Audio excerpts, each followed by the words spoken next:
I never thought one person could make me question my worth, my dreams, and even my sanity. But that's exactly what my boss, Richard Hale, did to me. He was the kind of man who wore power like a second skin, charming on the outside, venomous on the inside. The first time I met him, he smiled like a mentor, but that smile would become the beginning of my nightmares. People said working under him was a golden opportunity.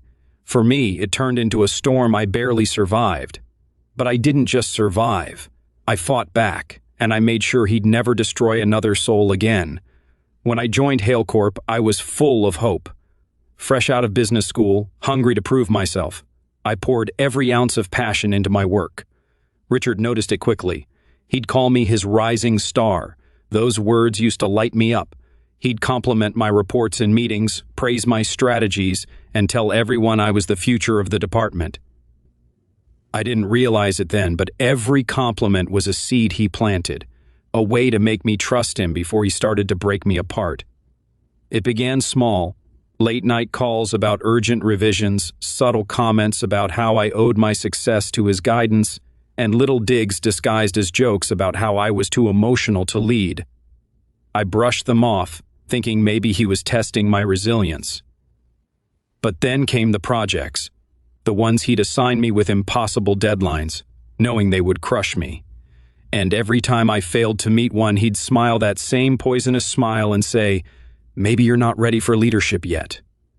Soon the whispers began in the office. Someone was spreading rumors that I was getting special treatment because I was close to him. My friends grew distant. My team stopped trusting me. I started doubting myself. The long nights, the tears I wiped away in empty conference rooms, the panic attacks I hid behind forced smiles, they became my normal. And every time I wanted to quit, his voice would echo in my head. "You're lucky to have this job, Emma. People would kill for your position." But luck had nothing to do with it. It was manipulation, deliberate, calculated cruelty. He wanted control, and he had it. Until one day something broke inside me. It was during a board presentation. I'd spent weeks preparing the data, rehearsing every line. But just before the meeting, Richard took my report, changed the details, and presented it as his own. He didn't just take my work, he took my voice. As he spoke, I sat there silent, my heart pounding as the board applauded him for my project. After the meeting, he leaned close and whispered, "That's how the real world works, Emma. Learn from the best." That was the day I stopped being afraid. I didn't confront him right away. No, I learned from him, how to play his game, how to smile while plotting in silence. I started documenting everything, every late-night email, every message where he blamed me for his mistakes, every altered report. I backed up files, kept printed copies, saved voice notes. For months, I collected evidence while pretending to be the obedient employee he thought I was. But it wasn't just about revenge. It was about justice, for me and for the others he'd crushed before me. I learned about Julia, a woman who left the company 2 years before I joined. Rumor was she'd had a breakdown. I found her online, reached out, and when we met, I saw the pain in her eyes. Richard had done the same to her, stolen her work, manipulated her, and forced her to resign. She wasn't crazy. She was broken, just like he wanted me to be. That night, I made a promise to myself I'd end his reign of fear. I waited for the right moment. It came during the company's biggest annual event, the shareholders' meeting. Richard was set to unveil a new strategy that would supposedly redefine the company's direction. What he didn't know was that his entire presentation was based on my stolen proposal. And I had proof. Timestamps, drafts, and emails showing how. He'd taken it from me. The night before the event, I didn't sleep. I sat at my desk, reading over every file, every message. My hands trembled, but my resolve didn't. I was scared, but fear was something I had learned to live with. What I couldn't live with anymore was silence. When the day came, Richard walked into the auditorium like a king. His voice boomed through the speakers as he began presenting my work, line by line. I stood backstage, waiting. When he reached the part where he claimed authorship of the proposal, I walked out. The room fell silent. He froze mid-sentence as I approached the podium. "Actually," I said, my voice shaking but loud enough to echo, "that report was written by me. The audience gasped. Richard tried to laugh it off, muttering something about team collaboration. But I didn't let him finish. I plugged in a flash drive, and the projector filled with slides, emails between us, files with timestamps showing my authorship, his edits, his comments. The truth unfolded like a storm, unstoppable and raw, his face drained of color.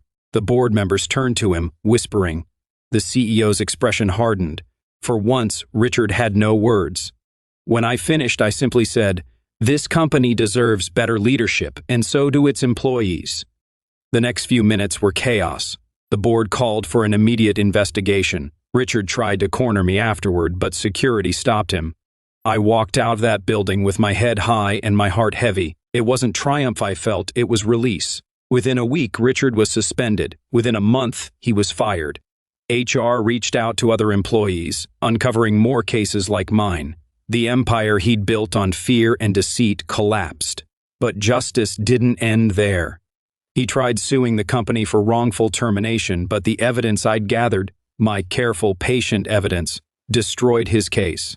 He became a cautionary tale in the industry, his reputation ruined, his name whispered with disgust. For me, I took some time away. The office that once felt like a cage now existed only in my memories. I spent days walking by the beach, learning to breathe again. I realized revenge hadn't healed me. Truth had. Justice had. Months later, I got a call from Julia. She'd seen the news, seen him fall. She thanked me, her voice trembling with gratitude. That call meant more than any victory. It meant his poison couldn't hurt anyone else again. When I finally started working again, at a smaller, more ethical company, my new boss asked me during the interview why I left my last job. I smiled softly and said, "Because I learned the difference between power and leadership." He nodded, impressed, not knowing the story behind those words. Sometimes I still think of Richard, not with hatred, but with clarity. Some people build their power by breaking others, but they forget. Broken people can rise, and when they do, they don't just survive. They change the system that tried to silence them. The last thing I ever heard about Richard was that he'd left the city, trying to start over somewhere no one knew his name. But reputations like his follow like shadows. I didn't wish him pain, just accountability. Because justice isn't about revenge. It's about making sure the truth finally speaks louder than the lies. One night, months later, I received an email. No subject line, no sender name I recognized. Just one line, "You won, Emma. I was wrong." I stared at it for a long time, unsure if it was really him. I didn't reply. I didn't need to. The closure wasn't in his words. It was in mine, the day I stood up for myself in that room. Now, when I look back, I don't see a victim. I see a survivor who found her strength in silence and turned it into power. I see the girl who once cried in empty offices now walking into meetings with her head held high. And I see the truth, that no toxic boss, no manipulative man can ever take away your worth unless you hand it to them.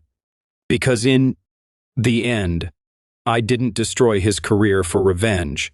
I destroyed it for every person who's been made to feel small for being kind, honest, and ambitious. For every woman who's been told she's too emotional to lead. For every dreamer who's been crushed by someone else's ego. I destroyed his career so others could finally breathe. And that, to me, is justice.